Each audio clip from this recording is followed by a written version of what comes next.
Hello and welcome to Citizens Forum. We're filming this on February 5th in the community television studio in the Memorial Arena on Blanchard. Volunteer filmers, thank you very much, and Shaw staff, thank you very much. The first part of Citizens Forum is always the Walt and Jack Show, and we just go back and forth on some of the issues. And I want to start off with something about the Victorian News and the News Group. The News Group is owned by, I think it's David Black. It's one of the largest newspaper chains in Canada, I guess. They control Victoria News, Saanich News, Oakland News, Langford, you know, all of that, plus many, many what they call community newspapers up and down Vancouver Island, and I think they're in the rest of Canada and some around the world as well. So it's a big operation, and I want to find out why they are choosing to send into our homes, because this comes to our home, kind of incorrect information about a very important safety issue. And the issue is the safety and health impacts of what are called smart meters that are now put on more than 90% of the homes and businesses in British Columbia. So this is just an article that was in the Victorian News, and I assume in a lot of the other news group papers, etc., around British Columbia. It's called Smart Meter Deniers Last Stand, January 23rd.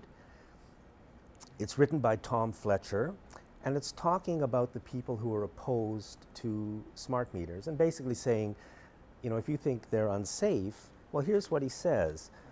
He says, this is the heartland of tinfoil hat opposition to smart meters. That's one thing. He then says, panicky, describing us, the people who are opposed to smart meters. He uses the term Team Tinfoil.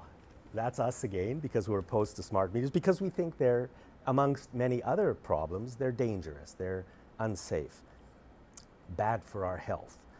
He then calls people ignorant, superstitious, and angry. And then he switches to French. He calls us the tinfoil chapeau wing. And then says bozos, just to sort of finish off. So that's what he calls people who are opposed, or who are opposed to smart meters because we think they're unsafe. So here is something from Dr. David Carpenter. I first heard of David Carpenter because he testified in Quebec for people who were opposed to the smart meters in Quebec, because they're doing it right across the country. They had official hearings. I don't think we had anything like that. In Quebec they did, and he was brought in to speak against. Dr. David Carpenter serves as director of the Institute for Health and the Environment at the University at Albany. At the Albany School of Public Health. He previously served as director of the Wadsworth Laboratory of the New York State Department of Health. Carpenter received his doctorate from Harvard Medical School, has 220 publications, 37 reviews and book chapters, and 12 other publications to his credit.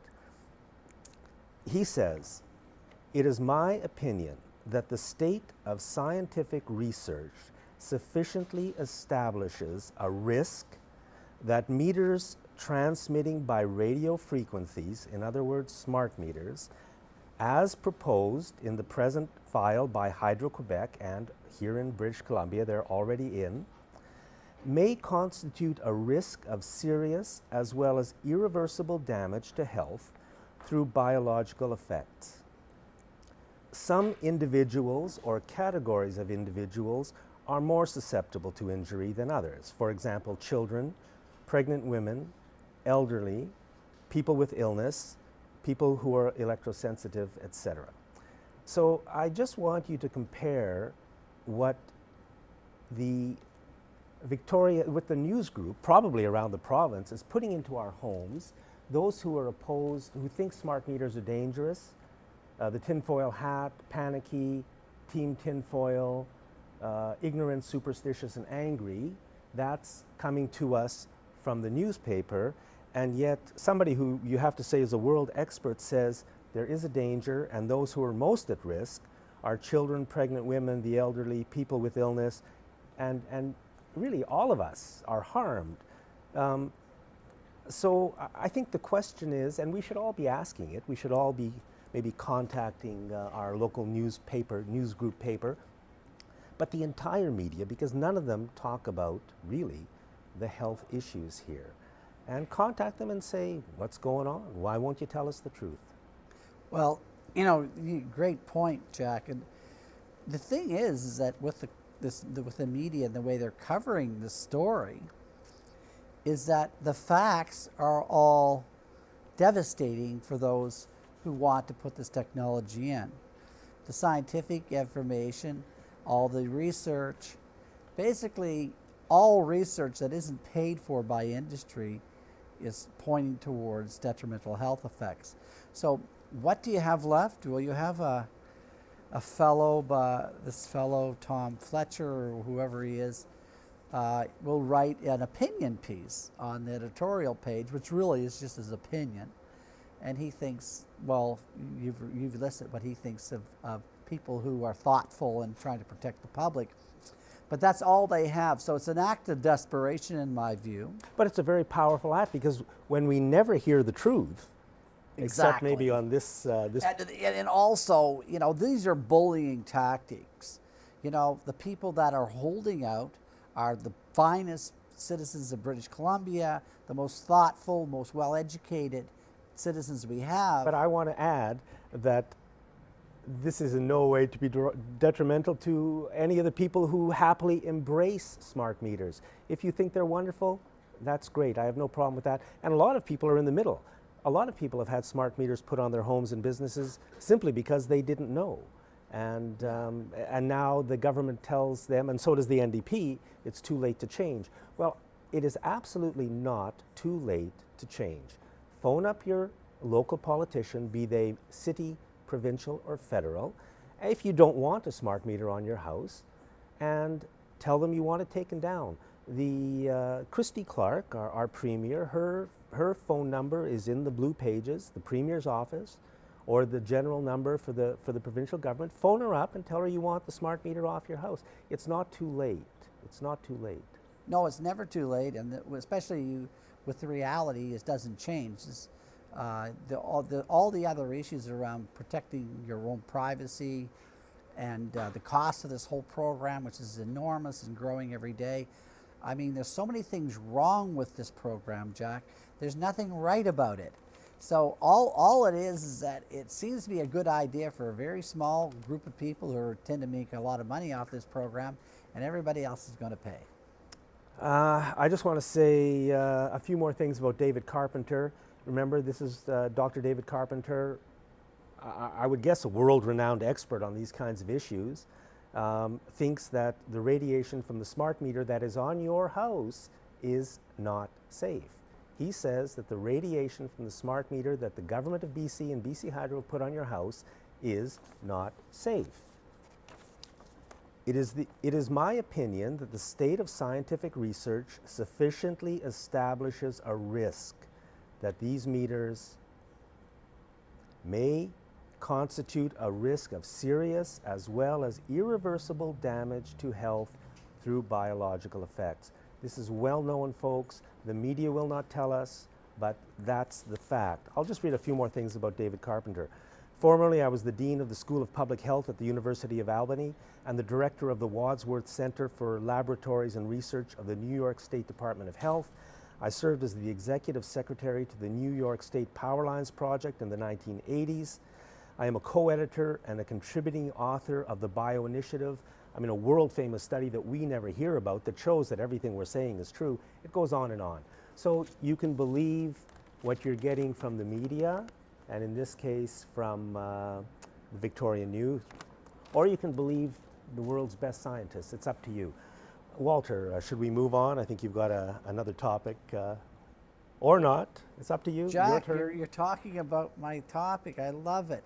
But there are other things that have happened in the province, and the John Doyle story, the BC's Auditor General that was fired and then unfired by Christy Clark. And now it appears that John Doyle is going to be going down under where he originally came from, become the Auditor General of the state of Victoria in Australia. The thing that always bugged me about the whole story as it evolved over the last 5 or 6 weeks was when I first heard that they weren't going to reinstate him and then this committee was looking for interviews, I was wondering why now? Why is this Liberal-dominated committee so concerned with getting rid of the Auditor General when the facts as they stand right now, the Liberal Party is going to lose an election? And there was no need. That's right. His contract goes on for... It goes on well into the fall. So why into are they the fall, firing him now? That would be the NDP. Yeah. Okay. So the thing is, I got thinking, well, why would they have fired him? And now if you love conspiracy theories, and like I we all do, what if some insiders in the Liberal Party made a deal with some insiders from the NDP and they said something like, we got a big problem with the sale of BC Rail, all the issues around it. It was a scandal in itself. The sale of BC Rail was a tremendous loss for the people of this province. It was a scandal. The sale itself, the giveaway of this tremendously important public asset. Exactly, but all the people connected to that sale. Now, the Bazzi Burke issues and why the Campbell government paid Bazzi and Burke the legal fees when they weren't bound to because they pled guilty. There's a whole lot of issues around it, but basically the sale of BC Rail and all the people around it, a lot of that information, in my view, the Liberals were preoccupied and they wanted to hide that information after they get thrown out of office in the spring. So naturally, they'd have to make a deal with the NDP and something would go something like this. We'll get rid of Doyle for you guys in January, fire him, and we'll take care of all that messy business.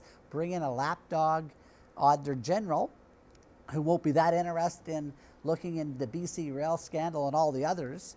And on the other hand, when we're in the opposition, we might not be that interested in digging up some old NDP scandals.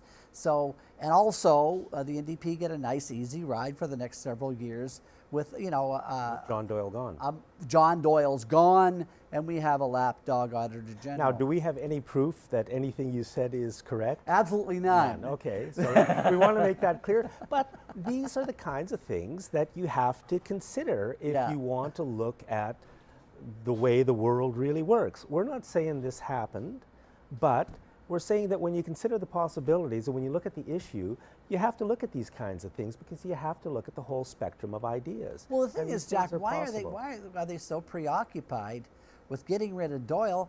They're gone in a few months, unless something dramatic Well, here's happens. another one. The Liberals keep telling us there's a deficit. It's well known, but never mentioned, that the only reason for the deficit are tax cuts for the richest people and biggest corporations in the province. So that's what the Liberals have done. Now, you would think that the NDP would be interested in changing that, but they're not. They won't mention it either. So it's, once again, you see, I mean, there are people who I greatly respect in this, who are interested in political issues. And, they say both, they say it about the Democrats and the Republicans in the United States. It's one party working for the corporations who rule the world, and they both get elected once in a while. I don't see why we can't say the same thing about the Liberals and the NDP here in British Columbia, because it seems to be the case. I'm not saying it is. That's all you can say. If, to me, something smells here, it looks like they made a deal. Now, we're talking about some insiders of the NDP and some insiders of the Liberals. Yeah, the backroom boys and girls. And as you say, there's a lot of great people in both of those parties, but including me. I'm a member of the NDP. And John, I think, is a member at least of the federal, he must be only the federal Liberals probably. So if anybody has any information pertaining to this, bring it forward. We'd love to find out. Yeah. And I'll just finish off on that one by saying that really the real scandal is the sale of BC Rail. A tremendously valuable public asset was basically given away to an American corporation. Moving on, I'd like to talk about something that I've mentioned a few times in the past, And that is, why do all the cashiers who work in all the grocery stores and maybe banks and hotels and places like that, why do they always have to be kept standing? You know, when I go into shops now, I notice it because people have been standing for hours. It's bad for your health, it's bad for your legs, it's bad for your back, and you can see that in people sometimes. And I say as I'm going through, geez, you guys should have a chair to sit on. And you know, usually they are very happy to agree with that. So once again, I'd like to know why the stores don't do it. I mean, what are they trying to prove? Because I know if you go to headquarters at Fairway or Thrifties or Save On Foods or Walmart, ain't nobody standing. They're all sitting in $2,000, you know, crafted chairs and taking good care of themselves. Why do the cashiers have to stand? That's all I'm asking. And if the stores won't change it, then we should legislate it. Our city or provincial or federal government, whoever does it, should just legislate it for us. Or ask us, do you think, and if we don't think cashiers should be standing, then our government should protect them, because it's protecting their health and protecting our healthcare system too. Well, you're going to be a healthier, happier employee, and your career is going to last longer, and you're going to be serving the public in more of a polite fashion than if your feet are killing you and you're preoccupied with just how you're aching. Obviously, you're not going to do your job as well. Your turn. Well, what's next, Jack? I was got into a bit of a controversy this week over an issue with the talking about the NDP and the Greens and how they've abandoned us on a lot of issues, and I've got a lot of feedback. But nevertheless, no one ever really came up and said that I was wrong about the NDP or the Greens. So this was again an issue of what Green Party policy was on nuclear power, provincial Green Party policy on nuclear power. That's part of it, yeah. Run-of-river projects and smart meters. That's correct. Well, you know, I was criticizing both the NDP and the Greens, firstly. Okay. So, and John Horgan has now come out and made some more direct statements saying, you know, the smart meters are going to stay, and he's making a lot more direct statements now. And I have to appreciate that. It's some clarity there.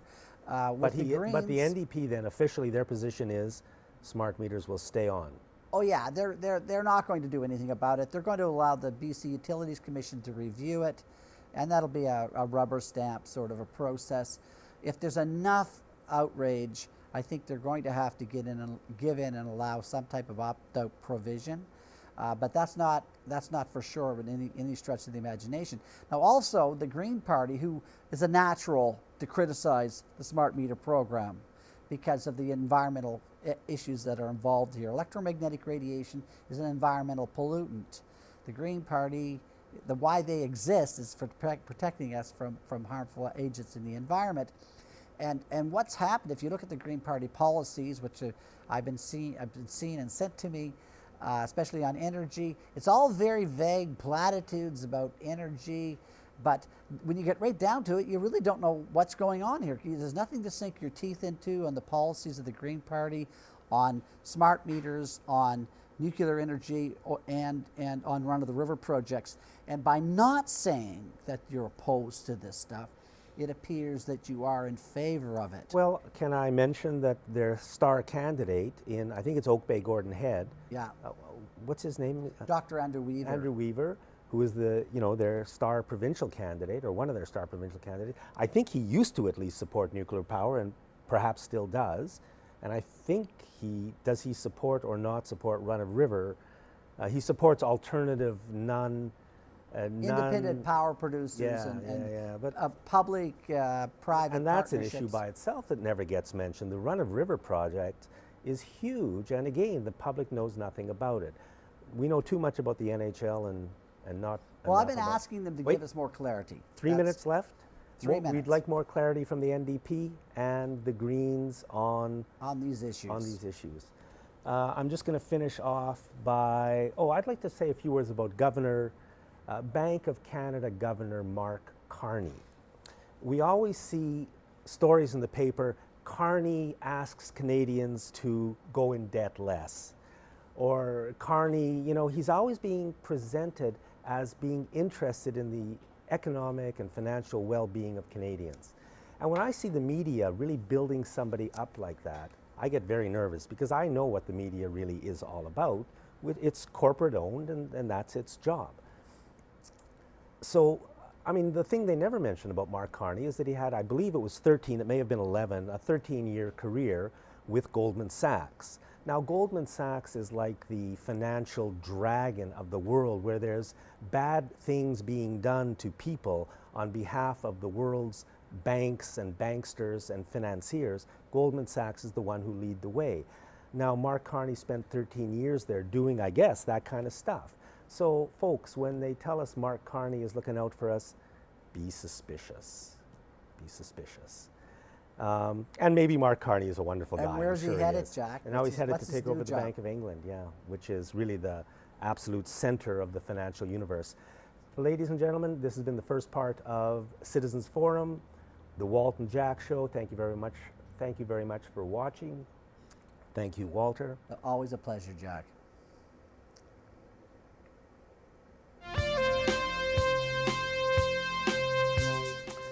Welcome back to Citizens Forum Part 2.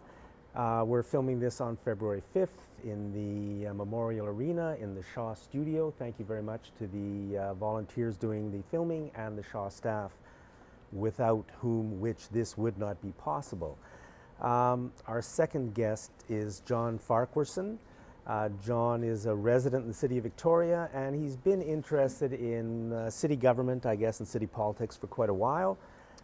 I think you ran for city council a while back, and you've done a lot of work on something that's going on now, which people may or may not know about. The city of Victoria has a budget consultation process where they say they're getting involved with the public to come up with something. I'm sure other municipalities in the CRD do it similarly or different, but we're going to talk about, amongst other things, what a really good budget process could be. So how are things going right now, John? Well, there was 6 sessions that the city held, and they're called budget conversations, and it's part of a larger policy called the public engagement strategy, or civic engagement strategy. And it's an attempt to engage the citizens and allow them to participate, have some influence over the decision-making process. And this policy has been in place now for just over a year. And again, the budget conversation piece was one of those public engagement sessions. So before I get ranting here, Jack, I want to say... Okay, but I think you also have to say that that's what it's supposed to be, but the reality is quite different than... Yeah, I'll just tell you my experiences. There were 6 sessions, I went to 5 of them, okay? And before I put my critic's hat on, I want to say first, because I'll probably forget, hats off to the mayor for holding these sessions. And I salute him on his enthusiasm, whether there was just 6 people at these sessions, as there was at one, or 26.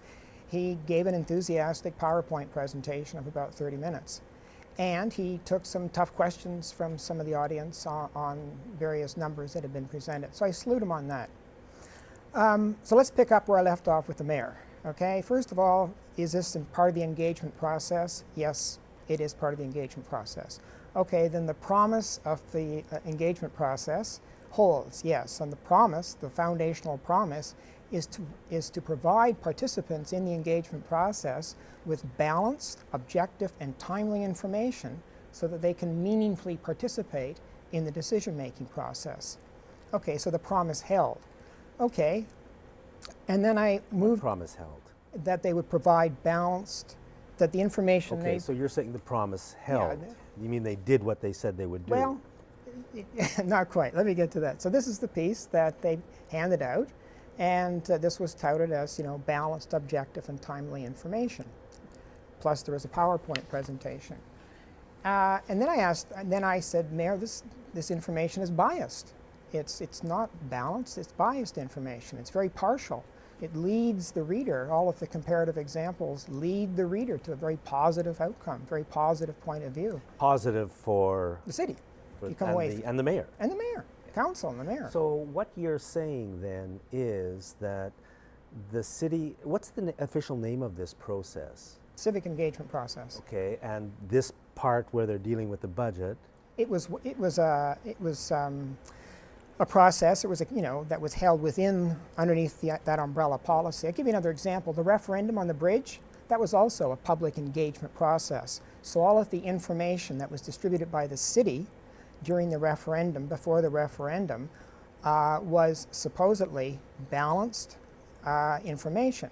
supposedly balanced because they have promised, I think. Because they had promised it was balanced. They have promised to give us only balanced information. Balanced, objective, and timely information. Okay. Now, my take on the information they gave us on the bridge was that it was extremely one-sided in Sure. order to get us to vote in the referendum the way they wanted us to vote. So, Exactly. yeah. Would And you agree? Councillor Jeff Young was outraged. I mean, the flyer that went around just before the referendum was mailed to every house. It said, get informed and vote yes, right? And this is all pro-bridge information. So it's not balanced, it's biased. And that's, really They got have promised, I think you what's said. promised. They have They written- promise. They have promised to give us correct information. It's not correct. You have to be very careful there. Yes. All of the information is correct, Okay, technically. yes. I'll get to that. Okay. Technically, it's correct. You'll never catch them on something that's factually incorrect, okay? But misleading or leading you into a very one-way desired point of view, that's a different kettle of To me, fish. This is a huge problem because it's just not right that, the reason I think that we elect a government is to do a job the way we want it done. For the government we elect to start kind of directing us into doing what they want us to do is really starting to get very seriously off any track of what one would call democracy. And it's not only the politicians, it's certainly the staff as well. Well, here's the thing. If you get information from the Harper government, right away your antenna's up. You know that it's probably going to be public relations. It's going to be the selective use of information to basically lead you to a certain point of view. So you've got your defenses up. But when you get information from a city that has promised you impartial, unbiased, balanced information, then your antennae aren't there. You're sitting there thinking, wow, I'm getting the straight goods here. But you aren't. But when I confronted the mayor saying this is biased information, he said, no, it can't be. It cannot possibly be biased because it was paid for, it was developed by professional staff. They are non-political. Indeed, to suggest that it is biased is to impugn the professional reputations of staff. Indeed, to suggest that it is biased is to turn this conversation into a political conversation of left versus right. Okay. And yet, here we have the thing mailed out to every household in Victoria telling us to vote yes on the bridge. But look on the reverse side. It says, want to learn more? They don't want you just to cast a vote willy-nilly. They want you to get informed. Yeah. And I'm thinking, great, get informed. All 6 sources of information that they offer up there are all pro-bridge. So they want you to get informed with all of the biased public relations information. And then do what they want you to do. Enthusiastically.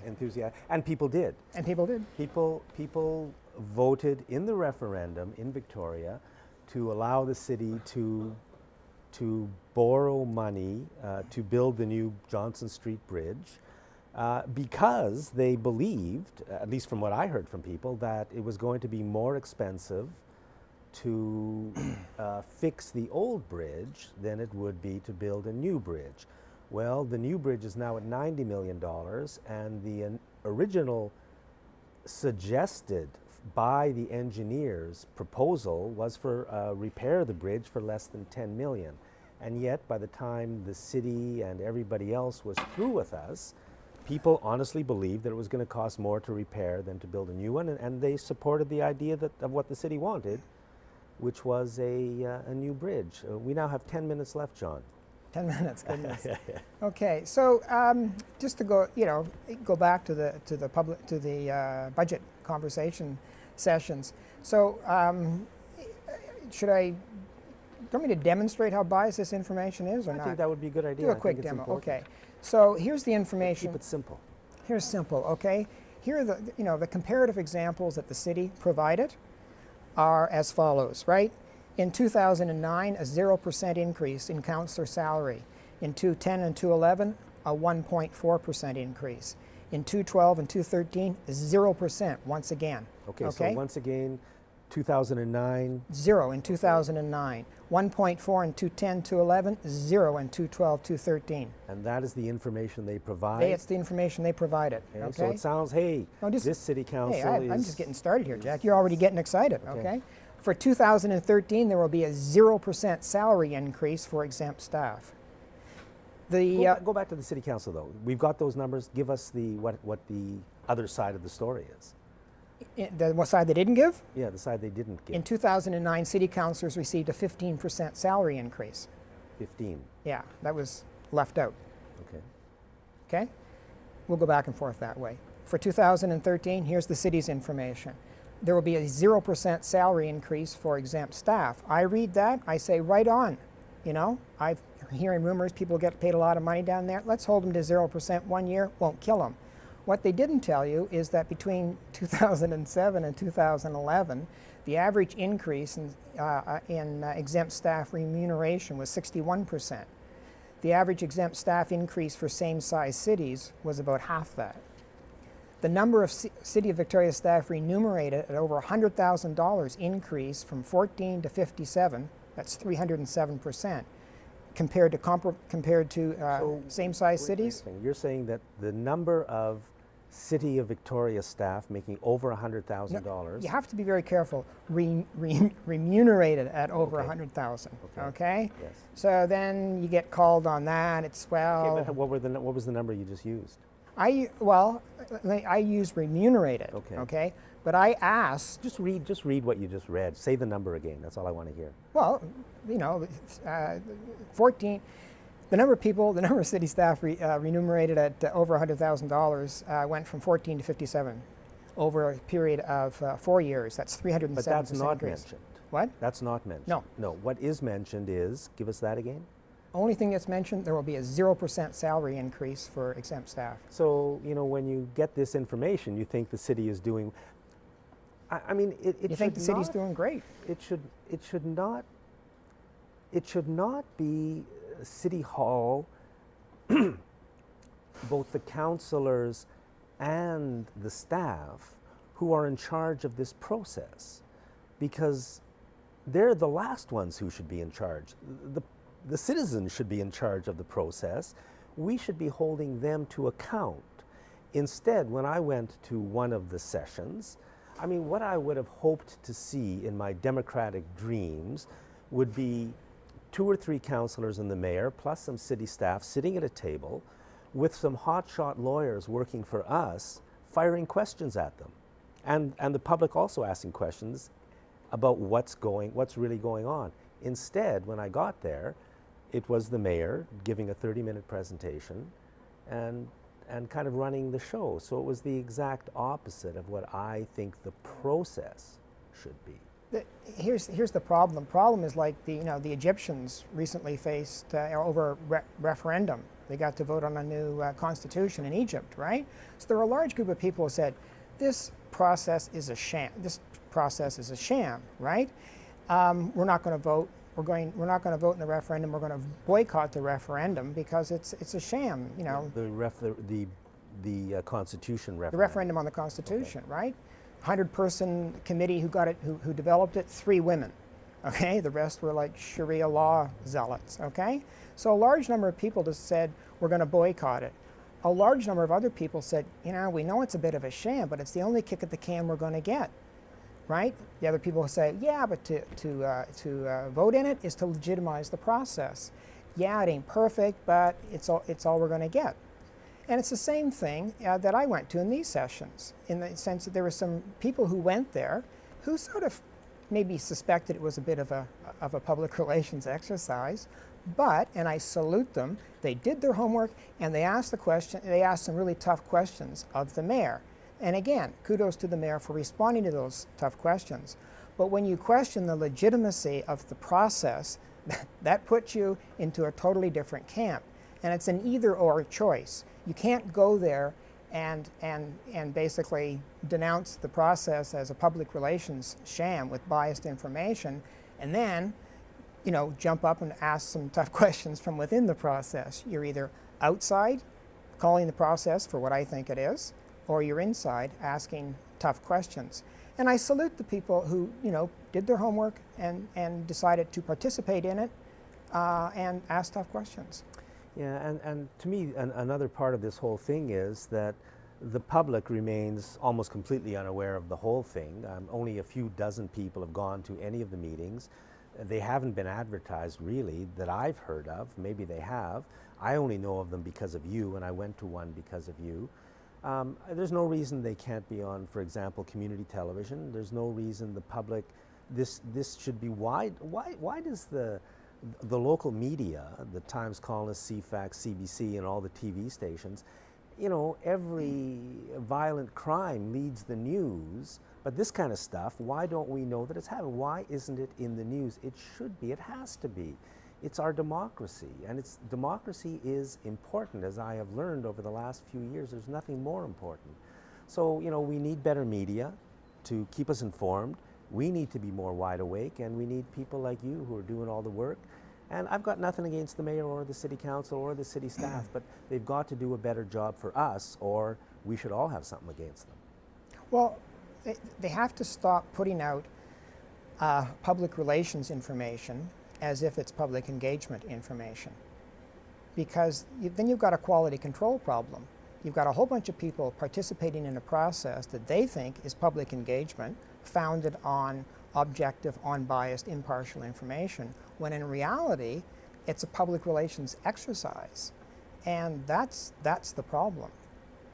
Yes, I think that is exactly the problem. So all of us who are interested in civic politics, municipal politics, city government, should start looking into this kind of thing. And we should be saying to our city governments and to the province, God help us, that we want a more democratic process. We don't want the mayor and staff controlling a process like this. It should be controlled by an independent committee or an independent someone like the Auditor General. And it should be an open, honest, fair, democratic process so that information actually comes out about what's really happening and the public is informed. Yeah. That's the ideal world for sure. And again, if you are suspicious of a particular government, whatever it is, then you've got your antenna up. But the problem with a government like the city of Victoria that says, hey, this is impartial, unbiased information, then again, your guard is down. Your guard is down. You're putty. You're putty in their hands. So, what solution do you have? I mean, like an Auditor General, somebody to sign off on all of the information that is used in any public engagement initiative, whether it be the referendum for the bridge, budget conversations, you have an independent individual who says, yes, they stamp this as unbiased, impartial, balanced information, fully in keeping with the promise of the city's public engagement. John, I was going to tell you when there was 3 minutes left, but I forgot. You forgot? There's 5 seconds left. So thank you very much. I think this is so important. I hope people look into it. I wish the media would cover it. Thank you for watching this segment of Citizens Forum. Thank you, John Farquharson. Thanks, Jack.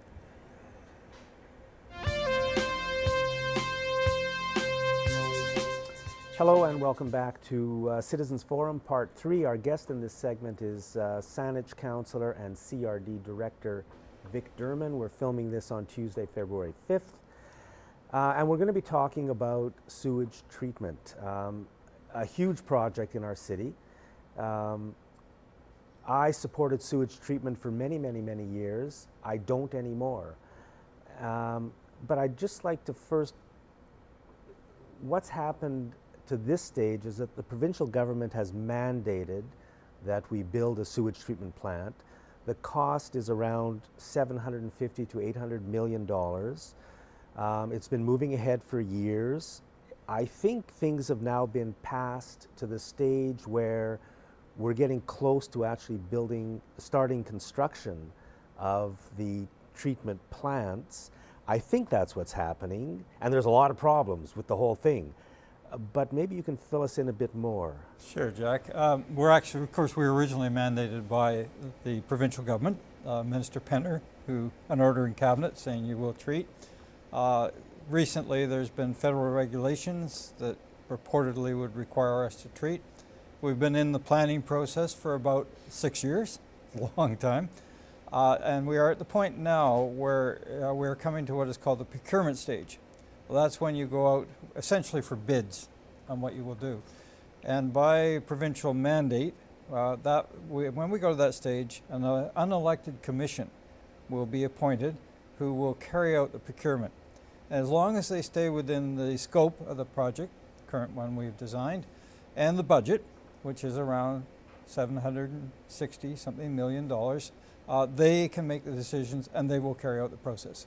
Okay, now, they'll have to go out to private industry and look for bids and proposals and so forth. Okay, so until now, the whole thing has been carried forward at the local level by the CRD and a committee of the CRD that you are on, which is called the Core Area Liquid Waste Committee. And every director from the affected municipalities is on that committee. Okay, but now, from now on, your powers will be removed? Is that? That's a reasonable description. The CRD board will still have the opportunity to have some oversight in terms of if the project is going over budget. The CRD board has to approve the change in budget. The committee will continue to exist and will monitor what's going on, can make suggestions, can talk with the commission, but fundamentally the decisions will be made by the commission. And what kinds of decisions are they going to make? Well, you're going to make decisions as to what will actually get built. What we put forward is a kind of a representative concept of what should be done. Then the commission will send out a request for proposals. People can send it back with what they would do and how they would approach it, and the commission will decide which direction they will go from those. Where is the commission coming from? Who is the commission? Commission will be a CRD commission, but there will be a number of different people recommended by a consultant and possibly to some degree by the provincial government or provincial offices. The CRD board will appoint the commission, and then the commission goes ahead and does it. Presumably there are going to be a lot of people with expertise in building these kinds of projects and so forth. Now, I have been extremely unhappy following this along from the very beginning because I found misinformation and a process that in many ways seemed hidden and undemocratic. To me, the most important issue is this. I think I speak for a lot of people in saying that we want to do the right thing. Mm-hmm. If it's going to cost more money to do the right thing, I want to do that anyways. I don't care. But there seems to be a real question about whether this is all being done to protect the environment. So the question is what we are doing now, which is just a simple screening of everything that we pump out into the channel, is that causing an environmental problem? That's the question. Yeah, well, you're right, first of all. It's been a pretty bizarre process. I've never been through anything like it in my life. I sometimes almost feel like I'm in a nightmare and kind of think, oh, am I going to wake up and this is all gone? Unfortunately, not yet. But then, of course, the number one question is, do we need to treat right now? By the way, I'm not opposed to moving to treatment. but in the right manner at the right time.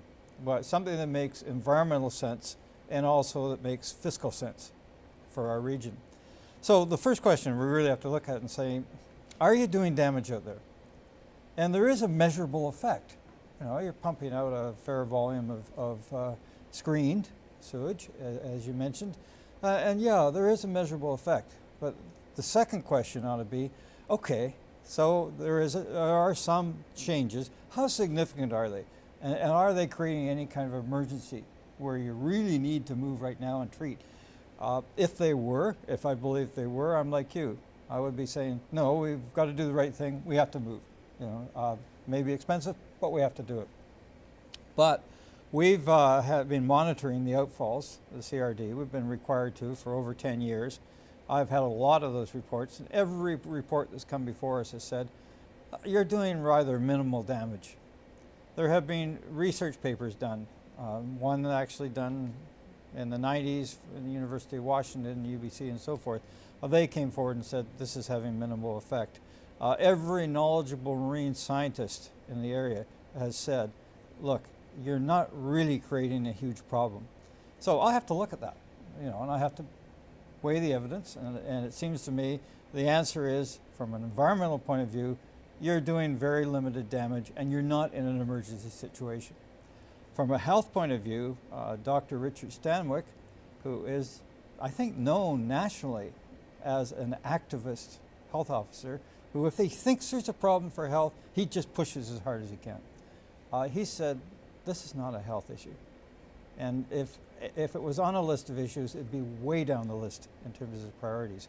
So you have to look and say, well, no, there really is nothing out there that creates an emergency situation that requires immediate action. Okay. How deeply have you looked into the actual science, read the reports and seen? Probably I've read the equivalent of 15 books on sewer and so forth. See, we have a very... On what's happening out in our marine environment. And what's happening around the world. And you come away from that thinking that in terms of damage being done to the marine environment here, yes, there is some, but it's not a big problem. Yeah, we have, well... And I just want to say one more thing. The reason I stopped being in favor of sewage treatment was because some of the people who I respect most on environmental issues told me I was wrong, that in fact the situation is not bad. It's not as if we're on a river, which is a completely different, most Canadian cities are. We're on the ocean in a special situation. Well, and a very special situation in the ocean. Secondary treatment really mainly does two things.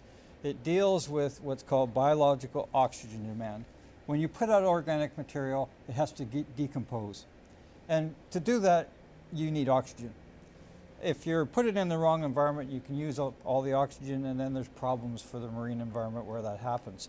We have very deep, very cold, very fast, highly oxygenated water. There is no biological oxygen demand problem, period. And it would be virtually impossible to create one. And the other one is the suspended solids, total suspended solids, TSS. And that's where we have some limited damage. It is diluted, it's dispersed fairly rapidly. There is some collection around the outfalls, you know, but that's it. I heard something about a letter from University of Victoria professors that was sent on this issue. Do you know anything about that? Yeah, there were a number of marine scientists from UVic, and they've spoken out from elsewhere. I think there were some from Royal Roads that spoken out. What have they said? Institute, they're all saying this is not an issue. There are some scientists who have said they have concerns and they feel we should treat. But when you look at them, they're people who are ethnobotanists or something. They're people who are not directly knowledgeable about the marine environment. Okay, so then you're saying that, from your understanding at least, the majority of marine scientists in this area believe that we are not doing any real damage out there. I have not yet met one who says we're doing huge damage. Okay. Period. Now the problem is when we start to move the treatment onto land and start to actually do the treatment, we start to cause problems for ourselves, maybe greater than the problems that we're causing now. Exactly. So that's the next question. Sure, the next question is... Does this project do anything for us? do anything, and how much is it going to do? You're going to spend $760, $80 million. And That's the and largest. that's before construction starts. That's the largest expenditure ever in this region, as far as I know. It's huge impact on taxes. And so what are you getting for it? I've looked at that extensively. Are you going to get some benefit in the marine environment? You get some. It appears it'll be rather limited. And then on the other hand, well, what are the costs environmentally, as you mentioned, of moving it onto land? There's the cost of construction, energy. There's the cost of operating, energy. There's issues about potential air pollution. There's issues about what do you do with the biosolids? Where do you put them back on land? Well, you don't want to do that. They concentrate some of the contaminants. So when you talk about biosolids, you're talking about the actual sludge Yeah, that actual comes sludge, out, yep. and now we're bringing it onto land. We're going to form it into. Some people want to burn it. Is that correct? Yeah, some do. Imagine the well, environmental cost you of can that. possibly scrub the stack and so forth, but there's an energy I cost. don't believe that. No, so the other issue that you really got to look about is once you spend that kind of money, are you going to be able to carry out other projects you need to do, such as transportation, for example? Now, some of those projects might have, or probably would have, a far greater environmental benefit than the sewage project would. Right.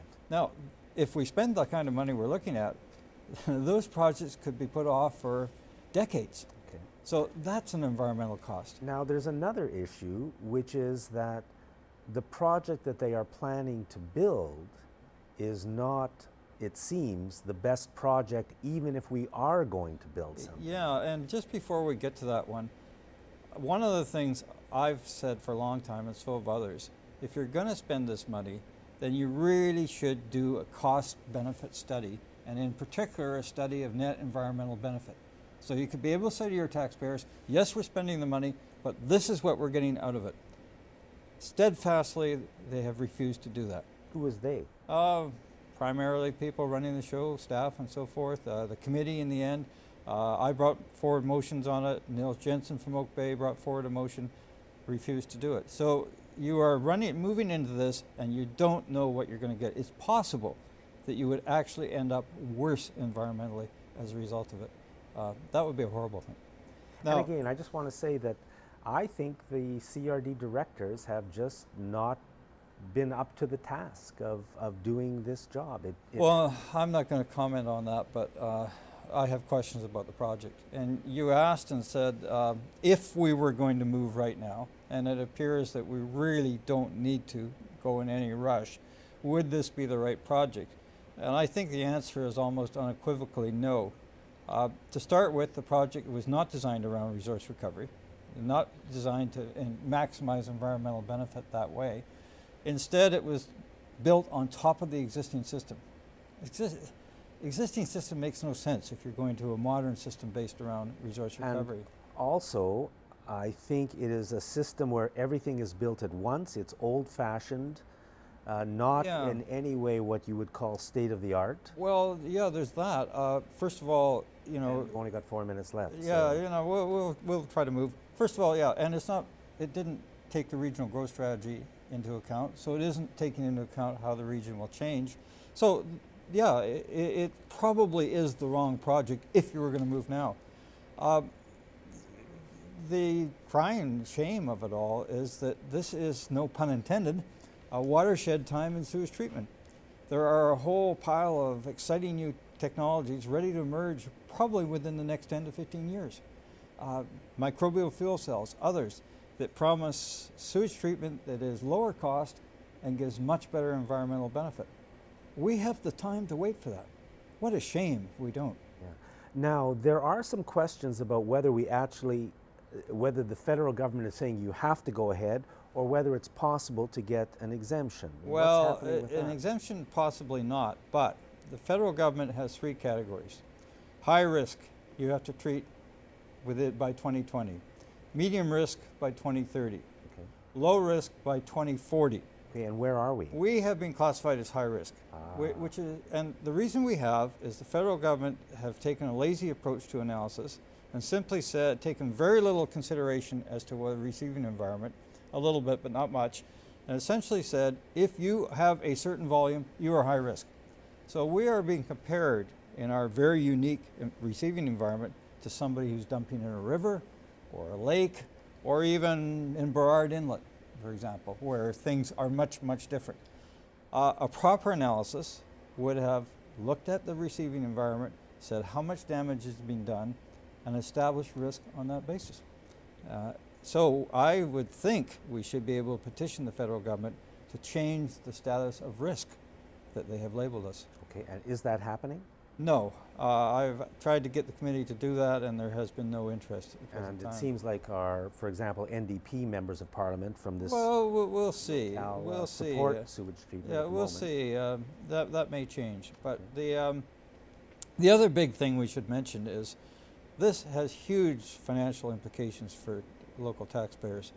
Probably in the range of $250 to $700 increase in your taxes just for this project alone Now, when you say $250 to $700 per year. per year, is that most would be $250 and a few would be $700? or? It would depend upon the jurisdiction and the state of their infrastructure and all sorts of things. Because even if it's $750, if we needed it, Yeah. if we were building the best system, I would say we got to do it. Yeah, There's no but question. We yeah, can cut back if we somewhere were, else. fair But enough. I don't but think we need it, and I don't think we're building the best system. Yeah, So and the why are other- we spending this money? the other huge thing, well, first of all, we're amortizing that over 25 years, where we normally do 15, and that's the only way we get the price down a little bit. Secondly, we're counting on low interest rates. Hopefully that stays the same way. But the big, big scare of it all is we are responsible totally for local taxpayers for any cost overruns. The province and federal government have capped their contributions.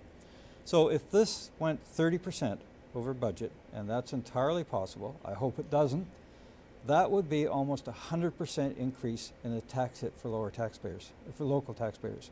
So if we had a big cost overrun, and I desperately hope that doesn't take place, but somebody could see themselves paying well over $1,000 for this project alone. Now, Vic, I'm afraid we're out of time. yeah, well, probably a good time to end on that. Thank you, John. So, ladies and gentlemen, thank you very much for watching Citizens Forum. This sewage treatment issue is another big one. It's very important, and I honestly don't know what we can do. I mean, all I can say is contact the media, ask them to print the truth and show us the truth. Contact your civic politicians, and just, I mean, if you support it, great. Get informed. Is there a website where people can go? You could try going to the Arrest website, RREST. You can go to my website. There's some information on there, Vic Derman, www.vicderman.com. VicDerman.com. Yeah. Thank you for watching Citizens Forum. Good night.